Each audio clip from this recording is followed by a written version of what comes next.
국내 발생 코로나19 확진자 숫자가 확연히 줄지 않자 방역당국은 현행 거리두기 단계를 오늘부터 2주 연장하기로 했습니다. 대신 기본 방역 수칙을 강화하고 수칙이 적용되는 시설은 도서관과 경기장 등 9곳 늘렸습니다.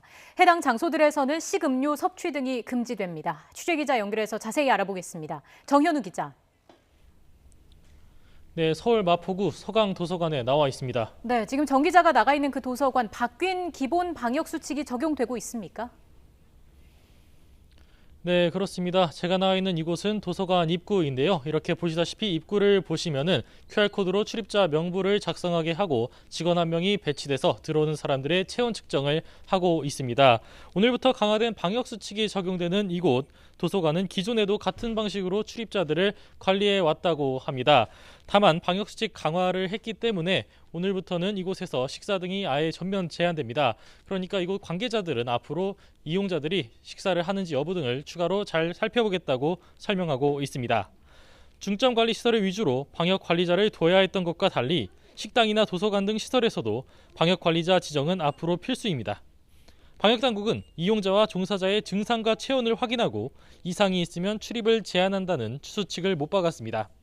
또 시설별로 정해진 이용 가능 인원도 표시하고 안내해야 되는데요. 출입 명부 작성은 일행 모두 한 명씩 해야 한다는 수칙도 재확인했습니다. 일행 가운데 한 명만 이름을 적고 나머지는 왜 몇 명이라고 써서는 안 됩니다. 식당과 카페와 같이 음식물을 파는 시설이 아닌 곳, 가령 도서관이나 박물관, 스포츠 경기장 등에서 음식 섭취를 금지하는 방역 지침도 마련됐습니다. 키즈카페에 마련된 별도 식사 공간이나 이용 시간이 긴 국제회의장에서 정해진 공간이 아닌 곳에서 음식을 섭취하는 것은 허용되지 않습니다. 기존 방역 수칙이니만큼 거리두기 단계와 관계없이 항상 지켜야 합니다. 기본 방역 수칙을 필수로 하는 시설 종류도 늘었습니다.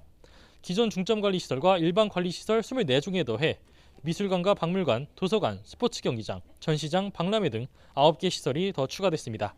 앞서 언급한 음식 섭취 등 제한과 유증상자 출입 금지 등 조치가 해당 시설들에 오늘부터 적용됩니다. 박물관이나 전시회, 국제회의장 등 시설엔 출입 인원 제한도 새로 생겼습니다. 방역당국은 이러한 기본 방역 수칙을 안 지킬 때 과태료를 부과하는 건 다음 달 4일까지 미룬다고 합니다. 현장에서 준비할 시간을 주겠다는 설명입니다. 강화된 기본 방역 수칙과 함께 현행 사회적 거리두기 수준, 그러니까 수도권 2단계와 비수도권 1.5단계는 다음 달 11일까지 적용됩니다. 수도권에선 식당, 카페 등 밤 10시 시설 영업 제한은 그대로 유지됩니다.